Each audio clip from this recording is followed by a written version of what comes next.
Okay, I'm just gonna be straight up blunt with this video. Do not buy a first generation Volkswagen Tiguan.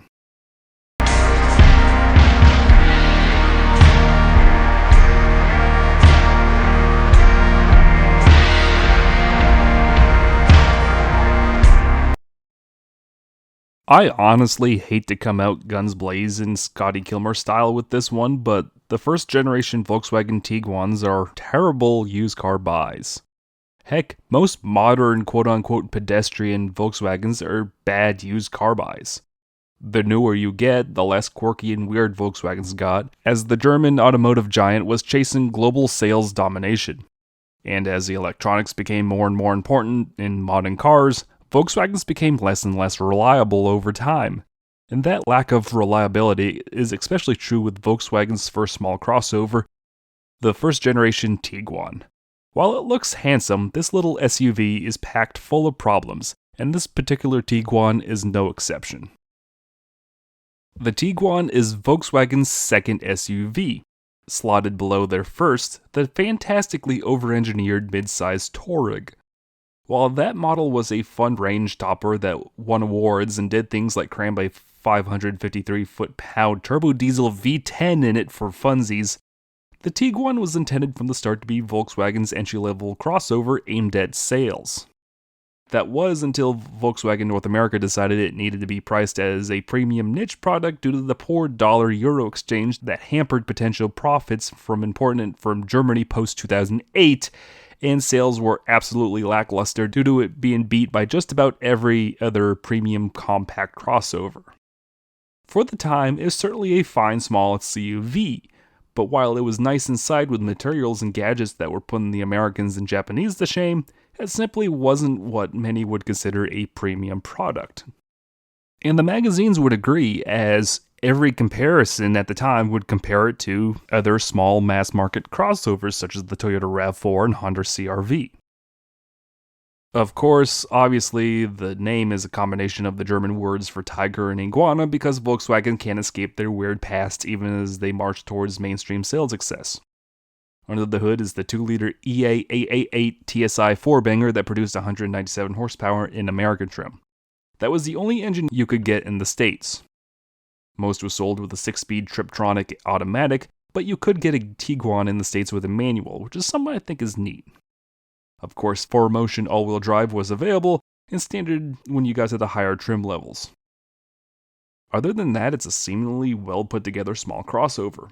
It's no premium crossover like Volkswagen North America would have liked you to have thought, but it's certainly a much nicer inside compared to the other small crossovers in the market that magazines and websites were obviously going to compare it to.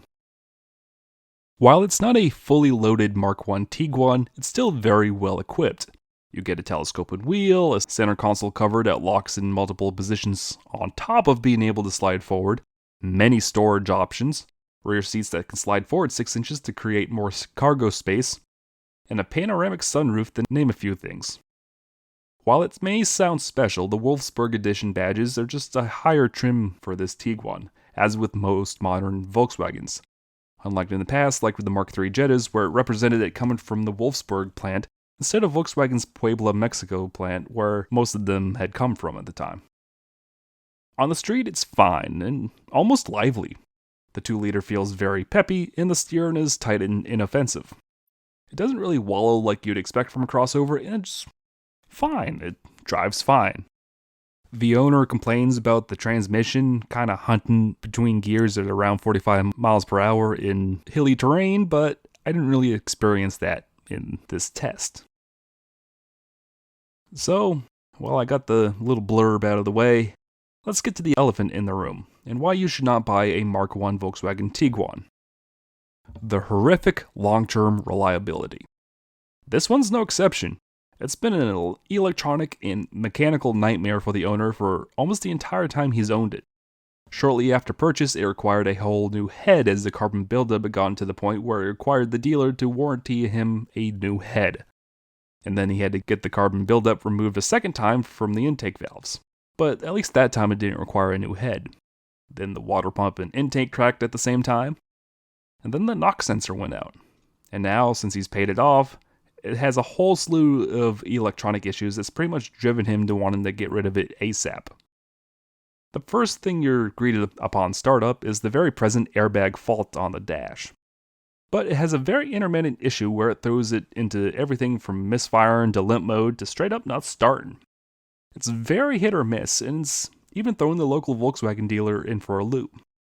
All signs are pointing towards the computer taking a crap. This has simply led the owner to wanting to trade it in or even scrap it at this point. It's gotten so bad as of late that he's been daily in the work van until he can get it replaced with something more reliable. Luckily, it wasn't really doing much of the limp mode stuff during the day of the test, but we didn't really run it that far from the filming location. Just too much to risk us having to push it up a hill. Did I mention that this thing only has 103,000 miles? Yeah, that's not good. In fact, I was hard-pressed to find any really high-mileage first-gen Tiguan in a brief search of the video thanks to the heads-up by the owner. Most of these first-gen Tiguans you'll find online are between 85,000 and 116,000 miles, with me finding 3 on Marketplace with 177, 185k miles. Yeah, it's almost like these are known for having issues and people not being able to put on the miles. Which is a shame. They certainly look nice, and other than the headliner starting to come apart and the sunroof cover starting to tear, the inside has held up great over the past 12 years. It's just the fact that everything under the hood is just an overall mess as times has gone on. I cannot in good faith recommend one of these to someone to buy. I know normally I don't really offer purchasing advice concerning the videos that I cover on the show, as I tend to focus on their histories and stories as a whole. But the story with the Mark I Volkswagen Tiguan is simply that it's unreliable, especially as time passes by. Anyways, to wrap up the Tiguan story for this video, the Mark I Tiguan got a mid-cycle refresh in 2012 that gave it Volkswagen's then new simplified corporate face. And the second generation was introduced in 2017, but would be sold alongside the Mark I for 2 years as Volkswagen had plenty of extra stock laying around, and the older model being renamed the Tiguan Limited before ducking out altogether for the 2019 model year. The Mark II Volkswagen Tiguan grew substantially as America actually only got the new long wheelbase model, as Volkswagen decided that us Americans didn't need the short wheelbase one. Of course, with it growing, Volkswagen would introduce a new nameplate with the Taos being introduced and fill in the gap left by the newly grown Tiguan. But the larger Tiguan would be a sales success for VW, hitting triple-digit sales for the last 3 model years, while the first gen would struggle to break 30,000 sales per year in the States before finally peaking in 2016 with over 43,000 sold. Yeah, I guess this is the end of the video. 2010 Volkswagen Tiguan Wolfsburg Edition is an increasingly long-term nightmare for its owners. Between the carbon buildup issues that's plagued this one since new, to the massive electronic ones that are plaguing it now, to the known water pump and time and chain tensioner issues that often lead to even bigger issues when they do happen. Just stay away from Mark I Tiguans, as there's really no redeeming qualities other than that it's nice inside. It's decent driving, but it's not outstanding. The interior is very good for something in its class, but it's not luxury car good or great. And there's no performance or weird model that score you some car guy points for overlooking the bigger issues under the hood. There's really nothing that elevates it above the mechanical nightmare that the first generation Volkswagen Tiguan brings. At least the Alfa Romeo Stelvio is not only a fantastic driving beast, it's a freaking alpha. The Volkswagen Tiguan is just an entry-level Volkswagen that lacks any bit of that cachet. 2010 Volkswagen Tiguan Wolfsburg Edition. It's a long-term mechanical nightmare that I will tell any potential buyer to stay away from. Have a good day, everyone. Thank you once again for watching another episode of Wookie Drives. This week's episode comes courtesy of Isaac of Concord, North Carolina. You may know him online as Wimmer33fan on Twitter, Instagram, and YouTube. Be sure to follow him on those accounts as he's very well versed in the NASCAR collectibles scene.